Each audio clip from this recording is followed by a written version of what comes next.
Hello there! If you're new here, I'm Miriam and this is my gaming perspective. As you can see, today we are in a different kind of environment.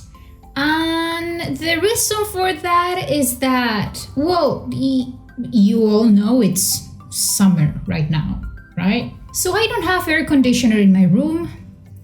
And, well, I bought a portable air conditioner. And so yeah, that's basically in the middle of my table on my desk. And it would be impossible to make a video there.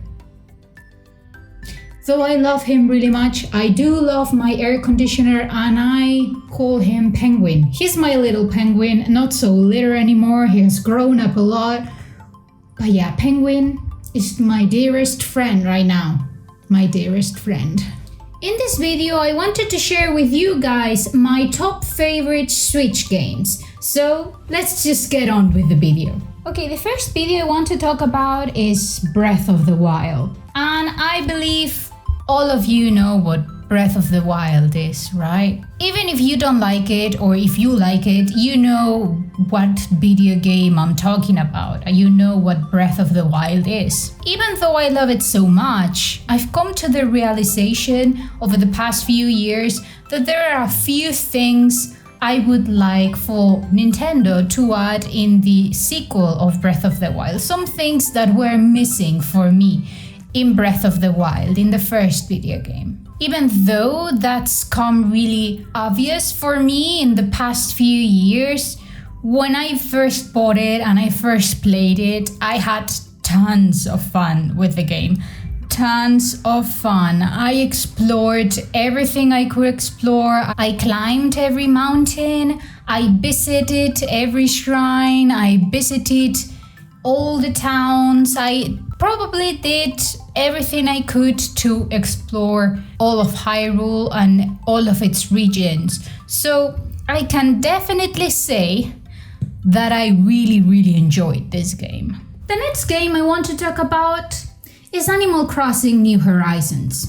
Let me just say that this game has been a huge godsend during this pandemic and during this quarantine. And it's just been, God, I'm so glad we had this game. I'm so glad I was able to immerse myself in this peaceful and repetitive world that is Animal Crossing. I mean, it's repetitive because you wake up, you fish, you find your fossils, you basically talk to your villagers, and you do everyday kind of stuff. But I think that's one of the main reasons why I love this game so much. It's the fact that in real life, I wasn't really able to keep this repetitive schedule. I couldn't have that. I couldn't have that in real life because the pandemic happened. And so everything stopped for me. And the fact that I was able to go into Animal Crossing and have this repetitive schedule once again, even if it was in a video game, that was really good. I found that really incredible about the game. And I mean, I've always loved Animal Crossing, even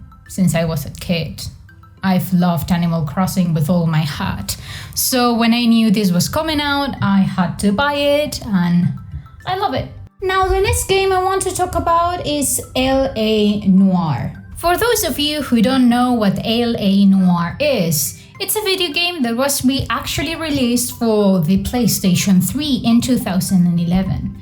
And later on, it was ported over to the Nintendo Switch.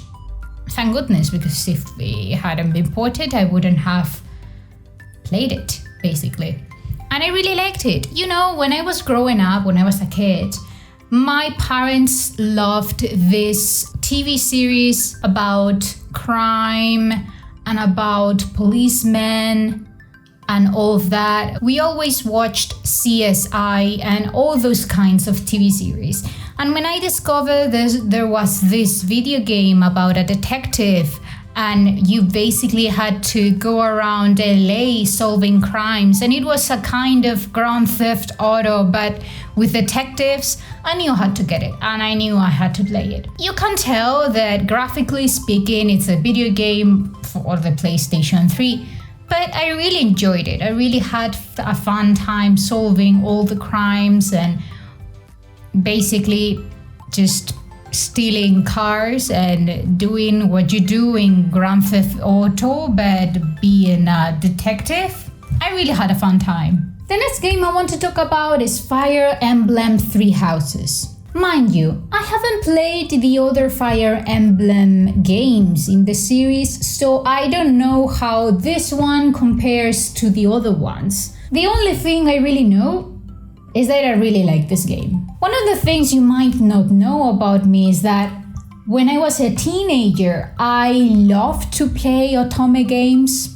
And for those of you who don't know what otome games are, they are basically games where you play as a female and you'll have maybe 10 guys there and you'll get to choose the one you like the most and you basically have to woo him, kind of. And I mean, your main goal is to date him, go on dates with him and have him as a boyfriend, basically.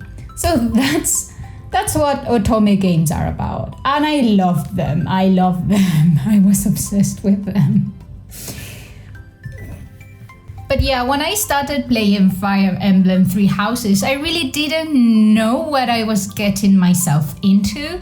I knew more or less what the story was about, that there were obviously 3 houses in a school, and you had to choose one of those 3 houses to teach to, because you were going to become a teacher of, a professor of a specific school, and you'll have to decide which house you want to teach, basically. And from there onwards, the story develops. I don't really want to say much about the story because I don't want to say any spoilers and all that, but it also has otome game elements to it. If you decide to play as a male in this game, of course you're going to have a huge range of female characters from which you are going to be able to choose, and you are going to be able to woo one of those for later on to have a happy ever after with her. If you choose to be the female protagonist, then of course you're going to have a huge range of male characters from which you are going to be able to choose. And it's just really fun. The next game I want to talk about is Dragon Quest XI. This game, wow. If you haven't played Dragon Quest XI for the Nintendo Switch or for the PS4, or if you haven't played Dragon Quest XI at all, buy it. Buy it because it's an incredible game. It's amazing. So if you don't really know what Dragon Quest is, well, it's a game developed by Square Enix. And it's a role-playing video game in which you play as the hero. You are basically the hero of the story. And as you progress with the story, you will come in contact with certain people with whom you'll become friends. And later on, they will join you in this quest in order to do something and do another thing and another thing. Again, I don't want to spoil the game for anyone, but trust me, it's an amazing experience. And I especially love the bond you form with the other characters. And getting attached to side characters, it's really important because it creates a video game that has more depth and feeling to it. This game was incredible. And not only the characters, the soundtrack, the fully orchestrated soundtrack, and everything, it's just incredible. The next game I want to talk about is Super Mario Odyssey. Listen, I love Super Mario games. I've always loved those games, but I think that at one point they became kind of repetitive for me. They were the same thing all over again. And yes, I can enjoy that for a couple of hours, but that's about it. I had tons of fun when I was a kid, but now I don't think I enjoy those kinds of games as much. That's the main reason why when Mario Odyssey came out, and I saw, it's a platformer, but it's also really different. Because this one, apart from the fact that it's not 2D anymore, that it's 3D, it's not linear. It's not always going from one screen to the other. It's not like... No. In this case, it's more open. It's not an open world, of course it's not, but it's more open. You can go wherever you want to. You can jump wherever you want to. You can basically do whatever you want to do. It's a Super Mario game, but with a different formula. And the last game I want to talk about is Octopath Traveler. I'm not really into playing old-style video games with 2D animations and all that.